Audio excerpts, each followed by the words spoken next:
Good evening and welcome to Scotland at 7 on this Tuesday the 27th of August. I'm Douglas MacKenzie, bringing you stories from Scotland and around the world.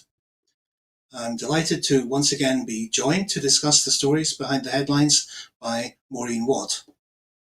I've introduced Maureen many times on this programme, saying that she was former MSP for Aberdeen South and North Kincardine, that she's held ministerial posts in the Scottish Government in schools and skills, in public health and in mental health. I've also said several times on this programme that retired politicians never really retire, and so I'm pleased to see that Maureen has thrown her bonnet into the ring for election as president of the SNP. Welcome, Maureen. Thank you very much for that introduction. So, different. We'll see what the outcome is. Thank you. Okay. We start the programme as we always do with an update from Ukraine on this day 916 since the full-scale Russian invasion of the country. At least 2 people died and the search continued in the rubble after a missile struck a civilian infrastructure building on Monday night in the city of Kryvyi Rih, central Ukraine, officials said. Ukraine's air defense systems were activated early on Tuesday to repel further Russian bombardments, officials said. Early on Tuesday morning, witnesses reported that there were at least 3 rounds of explosions in Kyiv, where the military administration said air defenses had been activated. It follows Russia firing hundreds of drones and missiles at Ukraine earlier on Monday, killing at least 7 people and battering the already weakened energy grid. Ukrainian President Volodymyr Zelensky responded to Monday's attack with a further call to Western allies to provide more by way of air defense support and lift restrictions on using Western weapons to strike deep into Russian territory to where the planes and missiles operate from. Ukraine cannot be constrained in its long-range capabilities when the terrorists face no such limitations, Zelensky said. The commander of the Ukrainian Air Force, Mykola Oleshchuk, said Russia launched 127 missiles at Ukraine on Monday, of which 102 were intercepted. He added that Russian forces had also launched 109 drones. Prime Minister Denis Shmyhal said 15 regions had sustained damage during the strikes. Ukraine's foreign ministry said a hydropower plant in the Kyiv region had been targeted. Targeting hydroelectric dams and reservoirs is a war crime under the Geneva Convention, even if a military objective is behind the attack. The Russian Defense Ministry confirmed it hit energy facilities in a statement, claiming that they were being used to aid Ukraine's military production complex, and that all designated targets were hit. President Biden denounced the attack on Ukraine as outrageous. NATO member Poland said it was searching for a Russian drone after its airspace was violated. What was probably an unmanned aerial vehicle came around 30 kilometers, 18 miles into Polish territory during the barrage against Ukraine. Russia claimed that it had struck Ukrainian forces at more than a dozen places along the front in the Kursk region of western Russia on Monday. In Ukraine's Donbass region, Volodymyr Zelensky said the military would further strengthen the direction of the eastern strategic hub of Pokrovsk, which Russian forces are throwing everything into capturing. 1 person died and 6 others were injured in a fire at an oil refinery in the Siberian city of Omsk. Authorities did not specify the source of the fire. Russian media reported that loud explosions were heard near the refinery operated by Gazprom and about 2,300 kilometers from Ukraine. Russia stayed away as Switzerland hosted UN Security Council members in Geneva on Monday to commemorate the Geneva Conventions, signed 75 years ago after the Second World War, to limit the barbarity of war. Russia was the only Security Council member absent. Well, Maureen, the week started with that horrendous missile attack on Ukraine, which I suppose everyone knew was coming around Ukraine Independence Day, and they left it till rush hour on Monday morning. But it does seem to have increased the calls for providing Ukraine with more long-range weapons. That we've had Josep Borrell, chief EU diplomat, asking for it, and the other main opposition to it coming from Germany and Olaf Scholz, and the main CDU opposition spokesman Friedrich Merz said that when he is chancellor next year, that he will give Taurus missiles. Of course, a long time to the German election, but do you think that this is something that's coming closer? Well, I think it would have to, if we're going to see any move towards an end of this war. Clearly, both sides are dug in, and we've seen Ukraine certainly not going to give up by the fact that it's had this incursion into the Kursk region. And as you said, we've seen Vladimir Putin retaliate by hitting all the cities in Ukraine, and particularly power plants. So you could, if you like, say that there's been a step up in the savagery of this war. And I also read that Zelensky has prepared a plan which he wants to present to President Biden, but also to candidates Harris and Trump, about how he sees his further plan for ending this war and saving Ukraine. So it will be interesting to see how that pans out. Yes, indeed. I believe it's first going to be discussed at an ambassadorial meeting tomorrow before he takes it to the presidential candidates in September. Turning now to Israel and Gaza. At least 40,476 Palestinians have been killed, and 93,647 have been wounded in Gaza since the 7th of October, the Gaza Health Ministry said in a statement today. Palestinian officials say Israeli airstrikes across the Gaza Strip have killed at least 18 people, including 8 children. The UN has said its ability to function in Gaza is being crippled by a flurry of Israeli evacuation orders, herding Palestinians into ever smaller and remote areas, days before a critical effort to contain a polio outbreak. Aid workers warn that without a humanitarian pause, a vaccination drive due to begin this weekend could fail to reach enough children to stop the spread of the virus, which was detected there this month for the first time in 25 years.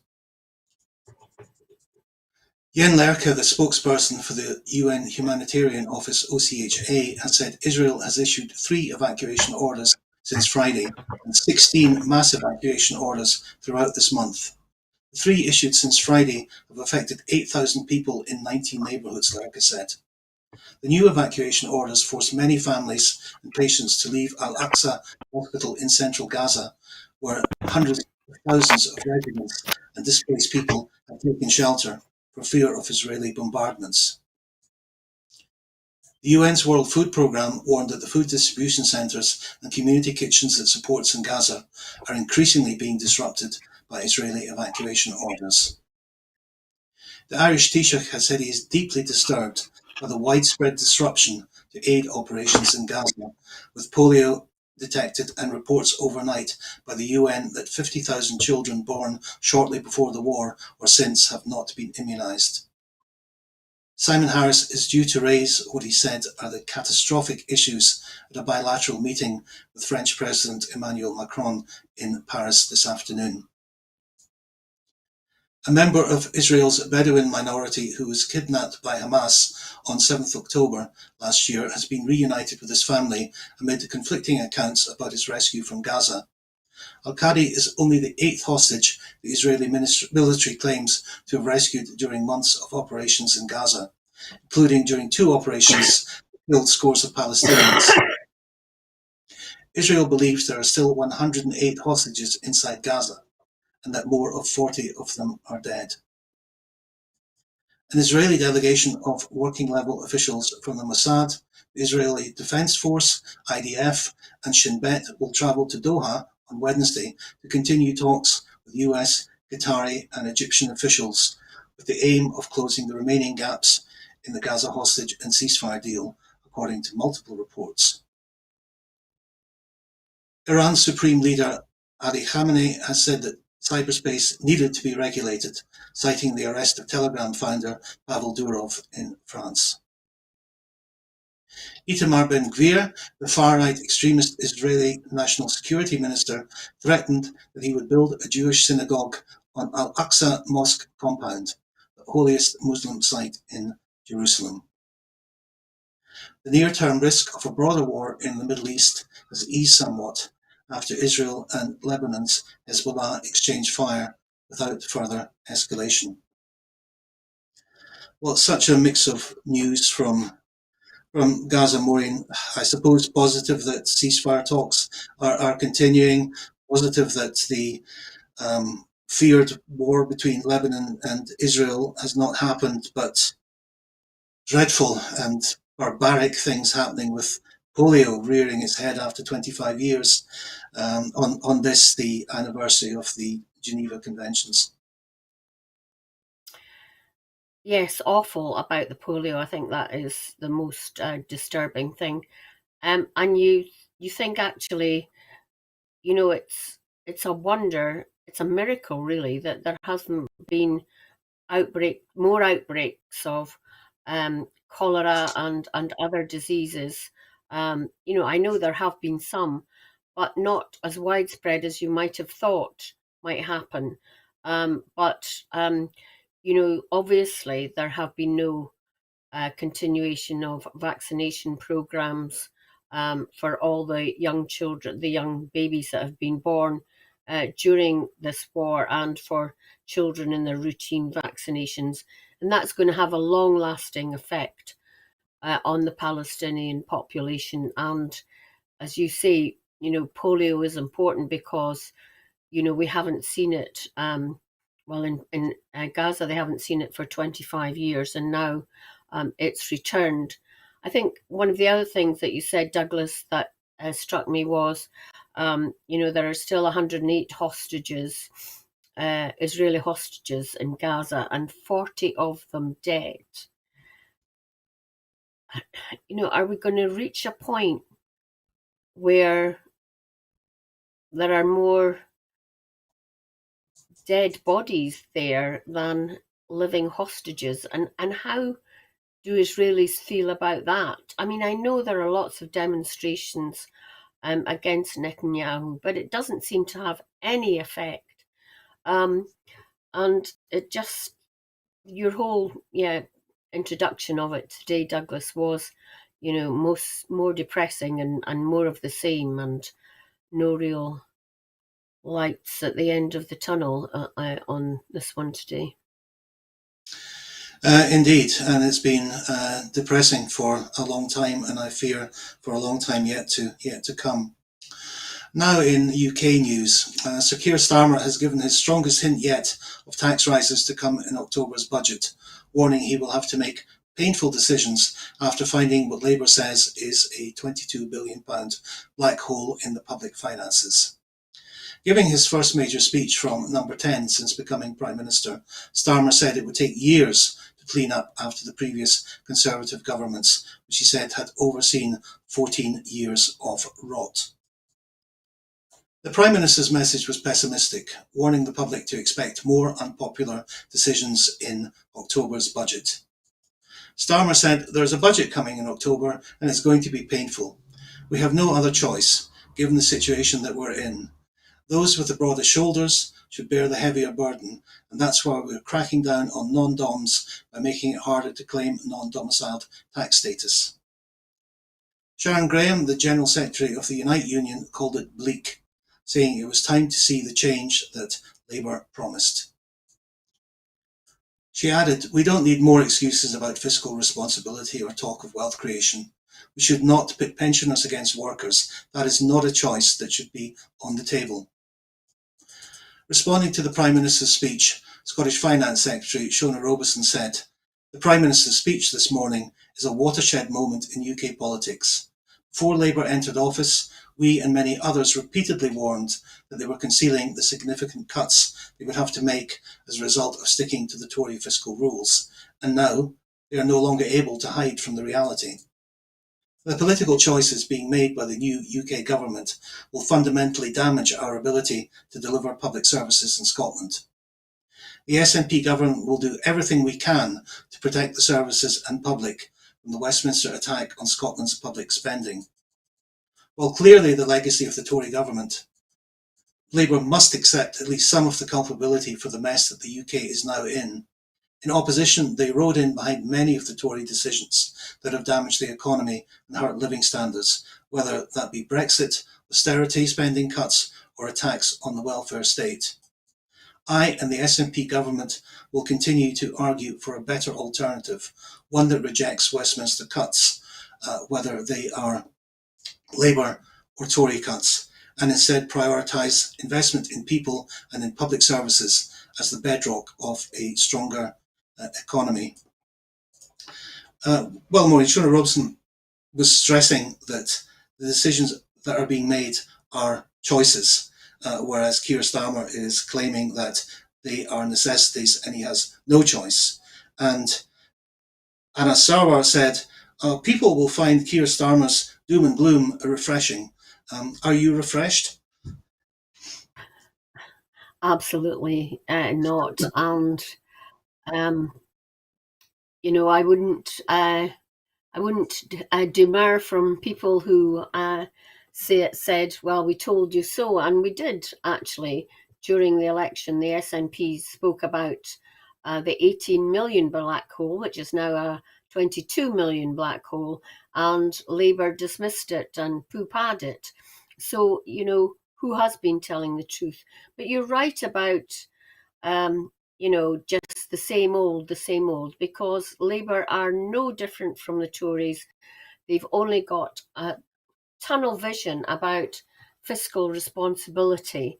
And, with all the economists in the world there to advise people, and I know for every economist you probably get double that and more of views, but it doesn't have to be like this. Other countries are not running their countries like this.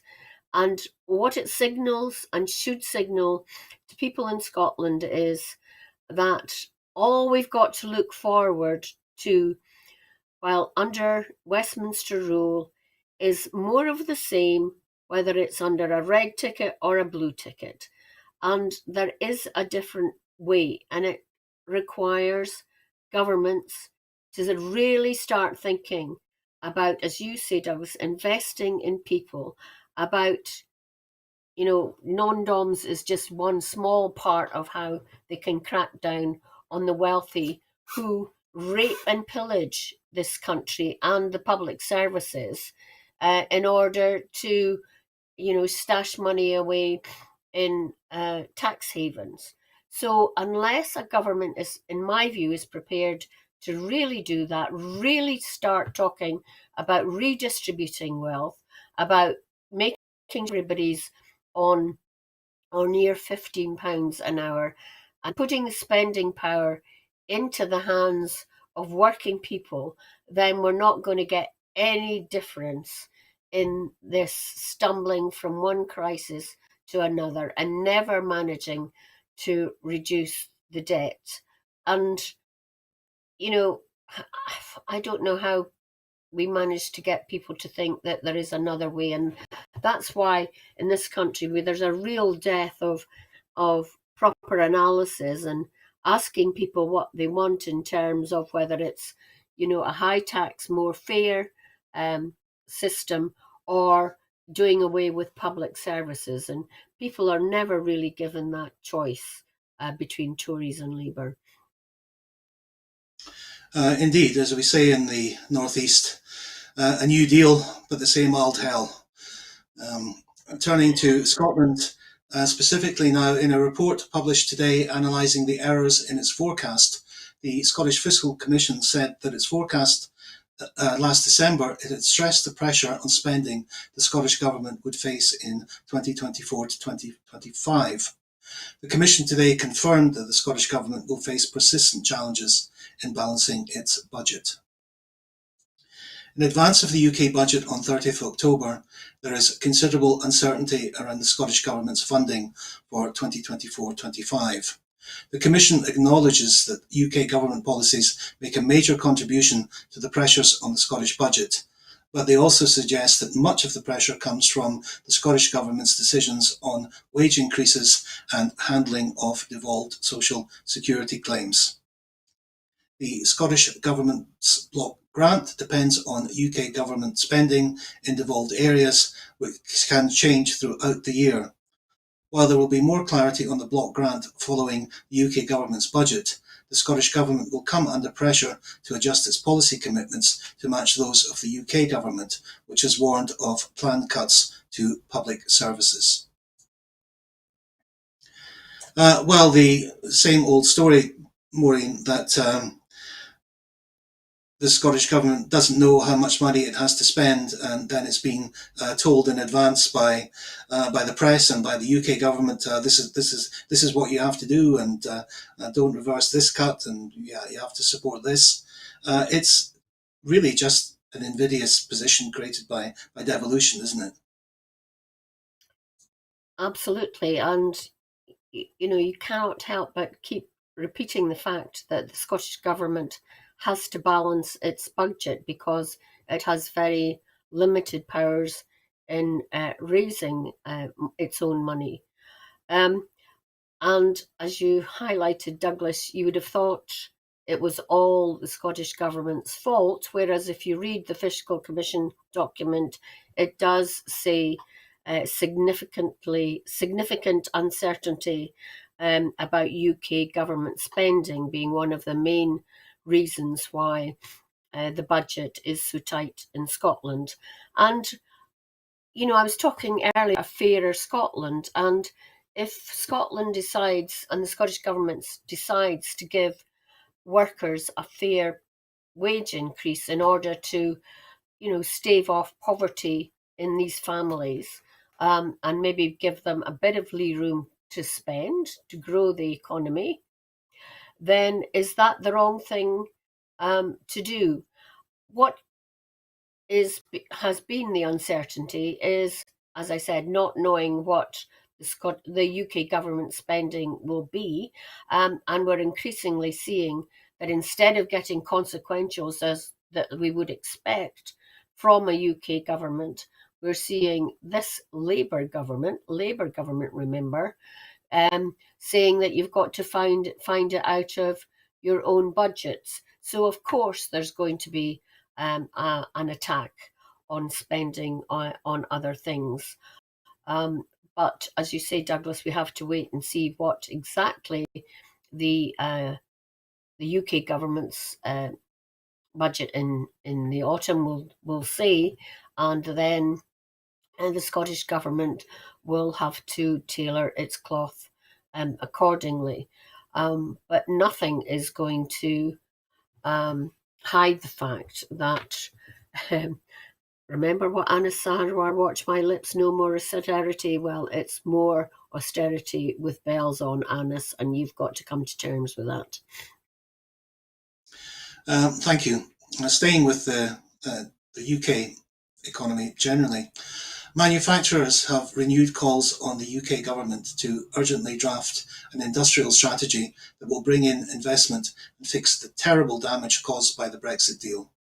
The trade body Make UK is reiterating its demands for Labour to come up with a joined-up industrial vision, or else risk losing billions of pounds in investment abroad. They say that while the UK cannot compete with the financial incentives in the Inflation Reduction Act in the US or the Green Deal in the EU, the UK can compete on innovation as long as there is a joined-up strategy on tech, robotisation, renewable energies and training to make it happen. I have lots of chief executives from international companies coming into my office and telling me they have billions to invest and that the UK is a candidate, but they are not investing anything unless they know what the plan is, said the head of Make UK, Stephen Phipson, speaking before a meeting on Wednesday with the Chancellor Rachel Reeves. Industrial strategy is so urgent, we need this tomorrow, he added.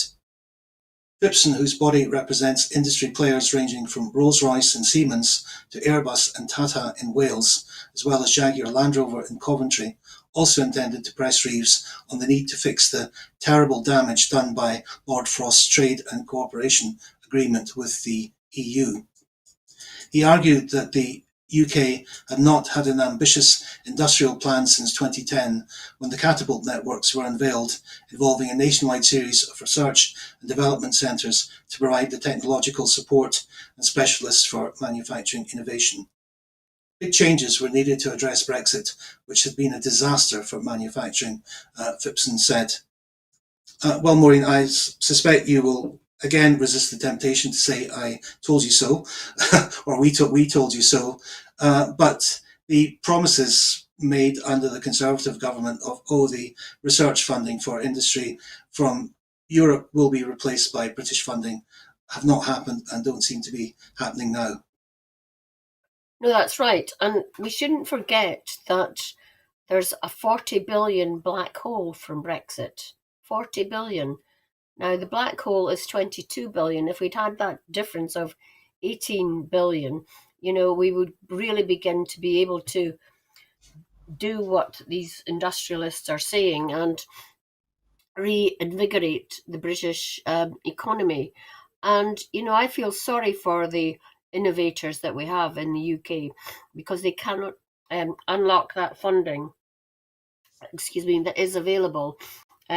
Because, as you say, lots of firms have a lot of cash lying about but do not feel that there's stability in the UK and routes to other markets, because the UK worldwide is not that big a market. And you're seeing obviously industries setting up in Ireland rather than in the UK. So you cannot underestimate or understate the disaster that Brexit has been to the UK economy.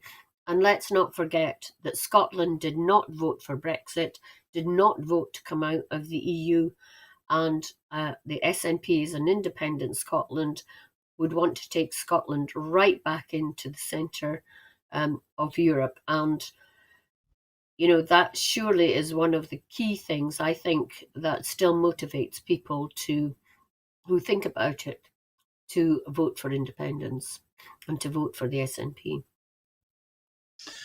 Indeed.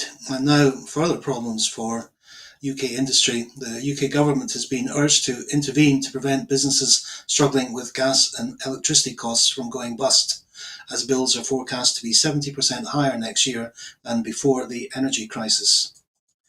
A typical small business, such as a pub, restaurant, or independent retailer, is paying more than £5,000 extra a year on bills than before the energy crisis that began in 2021, according to research by energy forecaster Cornwall Insight. An average annual electricity bill for a small business is forecast to hit £13,264 from next April, when most business energy contracts renew, 70% higher than the £7,811 paid before the energy crisis. Wholesale gas prices began to escalate in 2021 before Russia's full-scale invasion of Ukraine sent them soaring in early 2022, pushing the average business cost above £20,000. Typical bills are now £13,170. Business energy costs are expected to increase next year as a rise in standing charges feeds through to bills, and after gas prices rose in recent weeks as traders responded to further tensions in Ukraine. On Friday, the industry regulator Ofgem said average annual household bills in the UK would rise by 10% from October. Businesses' energy costs do not have an equivalent cap, with many companies instead fixing an annual price for at least a portion of their energy requirements. Well, this is just a special case of energy pricing where we've already been told that energy prices would go down for consumers, and then Labour gets into power, and exactly the opposite happens. And although I used the phrase energy crisis several times in that report, there's not an energy crisis in Scotland. We produce more renewables than we need at a very, very low cost. So this is purely a matter of policy, which is causing the problem, certainly in Scotland. Yes, and we don't have control of energy, and we don't have control of energy prices. And as you say, we have a surplus of energy, and yet we cannot do anything to help those that are really suffering from increased energy costs.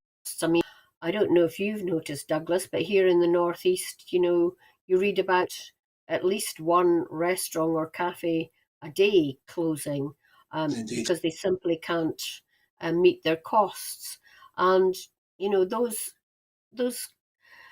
good places, because Scotland is a great food nation, and I think visitors that come here really come now, because many years ago it was dire, come for the beautiful food that we can now serve from local sources. And it's a real shame that these places are closing down, but you can understand it, because people just haven't got that extra bit that I was talking about, to be able to once in a while um, go out and enjoy it. So um, it's a real shame, because these are, small employers, but employers nevertheless, where people are going to have to find alternative employment, which, is not that easy. So um, the whole thing just doesn't seem to be joined up to me. And one thing Keir Starmer could have surely done is come in and said, I'm going to sit down and hammer out a decent energy policy with the energy giants. But that's not happened as far as I can see. No, indeed not. In Germany now, and the German Chancellor Olaf Scholz has had a meeting with the country's opposition leader to discuss how to change immigration policy and increase deportations after a deadly knife attack on Friday linked to Islamic State. Described as the Solingen Summit by the media after the attack in the western city of Solingen, in which a Syrian who had applied for asylum in Germany is alleged to have killed 3 and injured 8 people. Details of the meeting between Scholz and the leader of the Conservative Christian Democrats, CDU, Friedrich Merz, held in Berlin were not made public. Merz is due to hold a press conference later on Tuesday. Merz is Scholz's main challenger in the September 2025 general election. At an election rally in Dresden on Monday, he presented the government with a list of demands, including a halt to asylum seekers from Syria and Afghanistan being allowed to enter Germany, and said his CDU-CSU alliance were at the ready to jointly agree what he called sensible laws in the event that Scholz's Social Democrats were unable to find a sufficient majority for reform in the three-way governing coalition.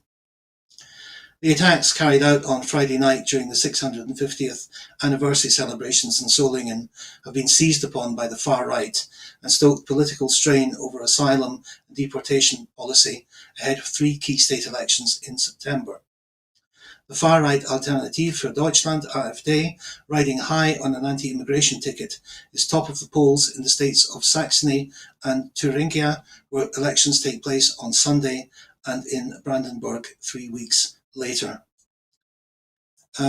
Sadly familiar, Maureen, of making political capital out of refugees, where one person is taken as representative of every refugee from Syria and Afghanistan. So we've seen it in Britain. It's not surprising where there's, particularly in the eastern part of Germany, the growth of the AfD, that their right-wing or more right-wing party, centre-right party, CDU, seeks to make political capital out of it. Yes, that's really disappointing, because you would think that the people living in Eastern Germany would remember the terrible life that they had under the Soviet Union, and um, to think that they are now supporting right wing is just more than a bit worrying. I mean, I know Zolingen, I've been there. It's very much the steel town of Germany. And it's really sad that this has happened there. It could have happened anywhere, I suppose. But you're right to say that this will fuel further racism. It will fuel anti-immigration, and the Alternative for Deutschland will regrettably pounce on this as the reason why they should move to the right. The elections that you're talking about, are, as you said, in the eastern part of Germany, and whether the same will happen in elections in the Länder of the west of Germany will be interesting to see. But clearly, Chancellor Scholz is trying to get all parties' support for measures so that it shouldn't really be the main election issue, but I fear it will be. Yeah, thank you. The USA now, and special counsel prosecutors asked the Federal Appeals Court on Monday to reinstate Donald Trump's criminal case over his retention of classified documents, arguing the trial judge was wrong to reject the charges on grounds that the prosecution team's appointment violated the US Constitution. The submission of the filing by the special counsel Jack Smith marks the start of what is likely to be a protracted legal battle that is likely to reach the US Supreme Court, and with it the viability of not just the documents case, but Trump's criminal case in Washington. Over 81 pages, the prosecutors argued that the US District Judge Aileen Cannon erred in her rejection of the charges on grounds that the special counsel was illegally appointed, complaining that she ignored prior court rulings and misread at least 4 statutes that authorized Smith's appointment. The filing to the US Court of Appeals for the 11th Circuit is just the start of a process that could take months or potentially years to resolve, as prosecutors try to resuscitate their case against Trump that once appeared the most legally perilous for the former president. Cannon's decision to dismiss the classified documents case was based on a key distinction compared with other special counsels, that Smith had been brought in externally and was not a Senate-confirmed Justice Department official when he was named to lead the Trump cases. Prosecutors have argued in their appeals brief that Cannon was wrong to focus on whether Smith was an existing Justice Department official or if he had been Senate-confirmed, because the Attorney General has broad authority to appoint prosecutors under federal law. Prosecutors also argued that Cannon was wrong to reject 4 statutes that they had contended allowed Smith to lead the Trump criminal prosecutions.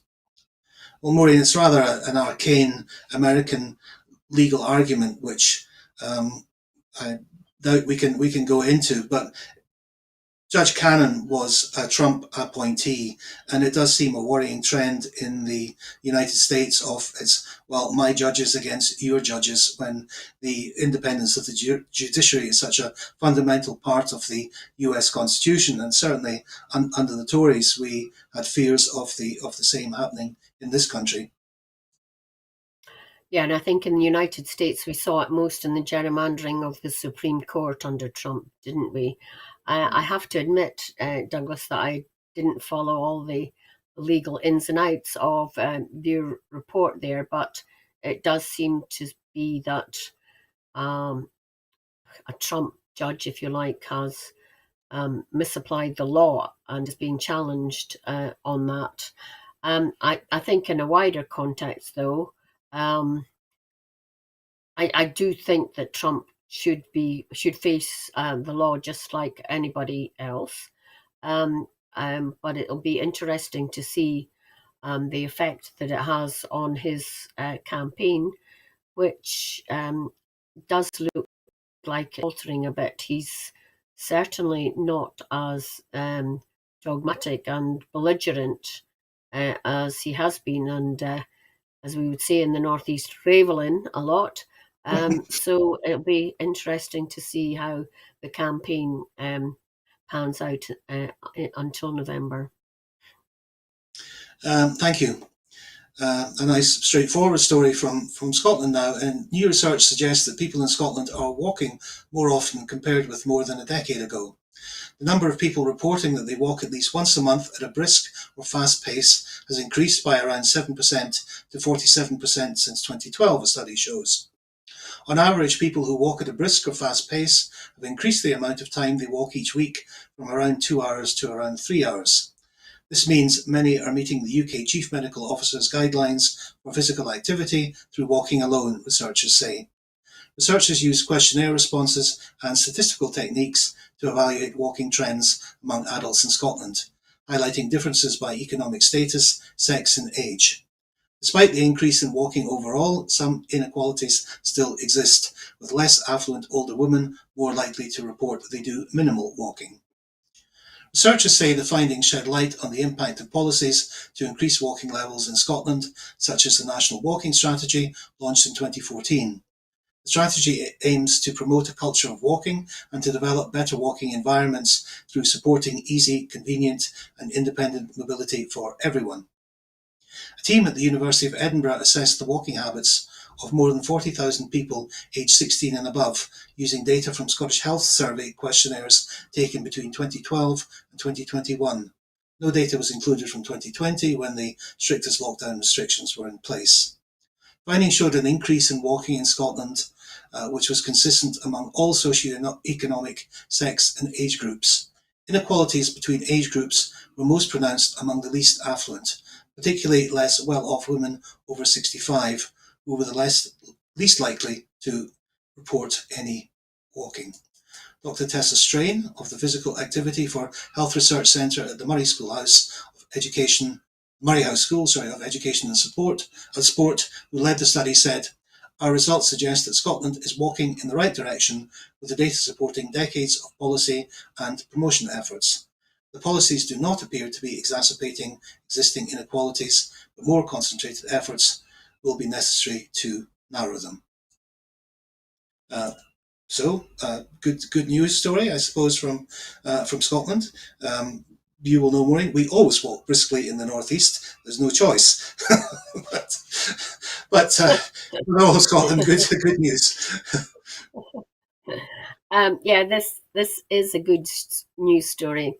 And it reminded me when I was Minister for Schools and Skills promoting the Daily Mile for school children, how I was pilloried in the mainstream media and on BBC Scotland by John Beattie and others about how did we count walking to school as part of that. And we got into a terrible argument. It was just ridiculous. And of course, the Daily Mile has been really good for school children, and walking to school with your parents rather than taking your 4x4 less than half a mile to school is also really important. So it is worrying about older women not walking. We obviously have to target that age group. But I read the other day, if you do fewer than 7,000 steps, that's considered as pretty much sedentary. And yet, we're told on other places that you should walk at over 7,000 a day, and it doesn't need to be 10, or 3 times a week, and it doesn't need to be 10. So, and I always say, well, walking around, doing my garden, I'm racking up the steps on my pedometer. So it's really quite confusing as to what, but any exercise off your city helps with your overall health. Yeah, I'm sure.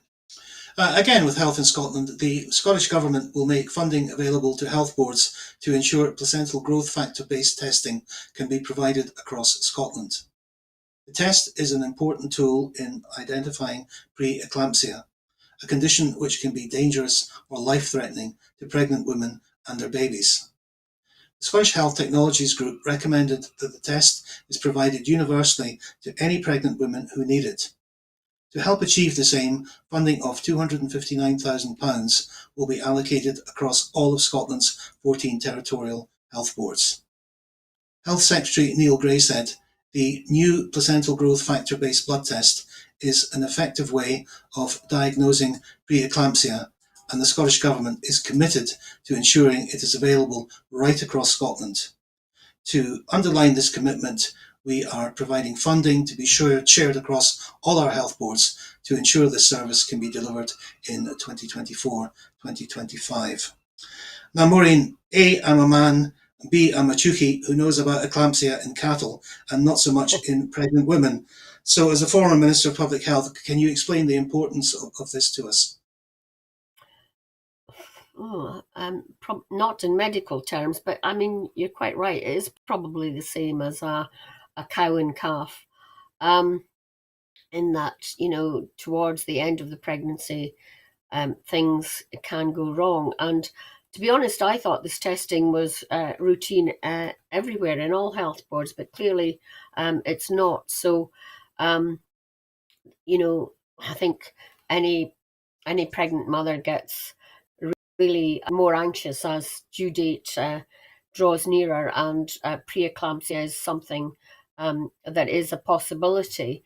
And it's really good that we're now reassuring women that they'll be tested for this routinely, rather than just having to wait for it in the event that some sort of symptoms do occur. So there's another good news story of health in Scotland, which you're not likely to hear broadcast widely on other platforms.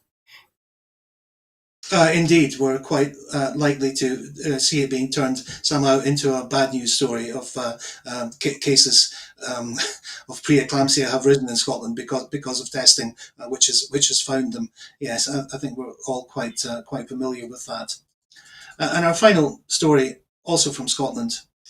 Two benefits providing extra money to families with the cost of healthy food and starting school are turning 5 years old.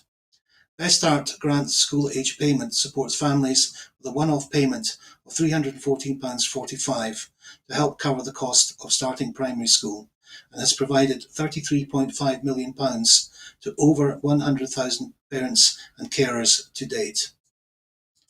Best Start Foods, worth up to £42.40 every 4 weeks to help families purchase healthy foods, has given £57.1 million to over 86,000 parents and carers. Since launching in 2019, a number of improvements have been introduced to ensure more people have access to the support they need. Best Start Grant School Age Payment is now paid automatically to eligible people getting Scottish Child Payment without the need to apply. According to latest statistics, 42,535 automatic awards were made for school age payment between December 2022 and June 2024, meaning less paperwork for tens of thousands of families. On the anniversary of these payments, Social Security Scotland are urging families to check if they are eligible and spend money available on their Best Start food card. Cabinet Secretary for Social Justice, Shirley-Anne Somerville, said, "Eradicating child poverty is the most important priority for our government, and we are committed to making sure every child in Scotland has the best start in life. We have built a different social security system, one grounded in dignity, fairness and respect. Part of this is making it as straightforward as possible for people to access the financial support that people are entitled to." I'm sure, Maureen, that will be very comforting to many people who have children starting school at the moment. And it's also an illustration, as Shirley-Anne Somerville says, of a different social security system in Scotland, where the Scottish Government can and has made choices. Yes, and it ties back to an earlier item that you had, Douglas, on what the Fiscal Commission was saying about the Scottish Government's budgeting skills. I think it mentioned that fewer people were rejected from getting disability payments and other payments in Scotland than in the rest of the UK. And we should be proud of that, because, we're trying to help the poor. And, the number of people that before these benefits were devolved, that were rejected and came into MSPs and MPs' offices and asked for help to fight against them, was huge, because they were being unfairly rejected for payments. And you mentioned the dignity and respect that comes with these budgets being devolved. But in terms of young people, I wonder if somebody could crunch the numbers of how much better off children in Scotland would be because of Scottish Government measures, if energy costs hadn't risen so much, and if inflation hadn't risen because of Brexit, because of Liz Truss's disastrous budget, and the huge costs coming to us from Westminster. So somebody needs to do that calculation, because they're pretty good at saying, we haven't made any inroads into poverty. But I'd like to know how much inroads we'd have made into poverty if, all other things being equal, if costs had risen under normal inflation, rather than huge rises in food and energy costs that we've had to endure. Well, indeed, I hope any economists watching will reach for their and although it's a good news story, of course it is, but again, it's a story of mitigating poverty caused by decisions made outside of Scotland. And it surely is ridiculous that we have to mitigate poverty in what could be one of the most prosperous countries in the world. Absolutely. Yes, as we said before, there is a different way of doing things. And, countries borrow against their resources, don't they? And their human capital, and other resources. And,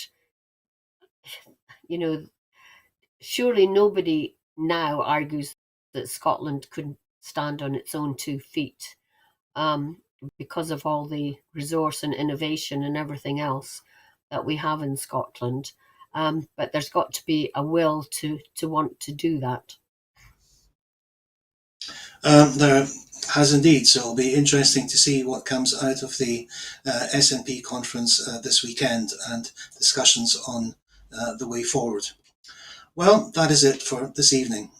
Before I go, I just want to remind you that at Broadcasting Scotland, we depend on the generosity of our supporters. Our programmes will always be free to view. However, if you can afford £5 a month, please consider becoming a Broadcasting Scotland supporter. To everyone who has donated, and to everyone who has signed up to make a regular monthly payment, thank you very much. Right now, we urgently need to increase our donations if we are to be able to pay our bills. We face costs of over £4,000 every month, but our income is just over £2,000 a month, and we are now facing mounting debts. Please donate whatever you can afford. Thank you to my guest tonight, Maureen Watt, for her contributions, and I hope that cough clears up soon. Post-COVID cough, I'm afraid, so I apologise to the viewers and Not listeners. at all, you sold it through magnificently. And thank you to all of our viewers for watching tonight, and please join us again tomorrow on Broadcasting Scotland. Goodbye and good night.